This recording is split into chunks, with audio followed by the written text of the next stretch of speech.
Bonjour, cette vidéo est à destination des parents et des élèves de 4e B et 4e E. Je vous laisse observer les tableaux de suivi pour que chacun puisse adapter ses efforts et revenir sur une ou plusieurs séances qui seraient manquantes. Pour rappel, les codes à gauche de chaque tableau sont construits avec deux chiffres qui correspondent à une place dans la liste des élèves, puis deux lettres qui sont les deux premières lettres du nom de famille, puis deux autres lettres qui sont les deux premières lettres du prénom. Si je reprends les devoirs maison rendus, devoir maison numéro 19, seulement 17 sur une cinquantaine d'élèves ont été envoyés. C'est trop peu. Je ne voudrais pas que des problèmes techniques numériques soient un frein à ce travail.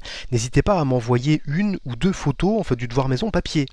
Photos prises avec un smartphone ou une tablette, puis envoyées en passant par la messagerie de l'ENT.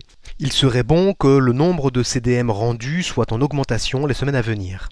Si vous hésitez entre LibreOffice et Word, sachez que je transforme tous les fichiers reçus en Word et je corrige de manière manuscrite dans Word. Alors si vous avez le choix, merci de privilégier Word, sinon pas d'inquiétude, je m'adapte. Cette semaine, des QCM en 3 étapes seront proposés. Il faut les faire pour que je puisse me rendre compte des progrès de chacun. N'hésitez pas à vous entraîner sur l'application que j'ai développée spécialement pour ce contexte particulier. Je parle de l'application MathMonstre qui reprend les mêmes types de questions qui sont utilisées dans les QCM en 3 étapes.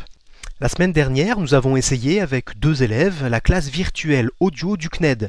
Ça s'est techniquement bien passé et entendre ces 2 élèves m'a fait bien plaisir. J'ai malheureusement des débits très faibles chez moi, mais il semblerait que pour une utilisation uniquement avec la voix, ces débits sont suffisants. Je donne donc rendez-vous à ceux qui veulent les mercredis à 11 h pour que des échanges de vive voix puissent se faire. Ce ne sera pas un cours, mais simplement un temps de partage qui ne dépassera pas 15-20 minutes. Quelques élèves m'écrivent, lors de la saisie des questionnaires de fin de séance, qu'ils sont de moins en moins motivés, qu'ils prennent du retard. La situation est complètement différente de ce qui s'est passé les années précédentes, c'est vrai. Mais il faut continuer à travailler, malgré une motivation irrégulière, si c'est le cas. Il faut donc construire des habitudes de travail, se faire par exemple un emploi du temps personnel avec des horaires et essayer de s'y tenir. À mon sens, ces habitudes de travail sont très importantes et vont permettre de réduire ces variations de motivation. À vous de construire cette organisation en fonction de vos contraintes. Soyez assurés que, si vous avez besoin d'aide, je reste disponible.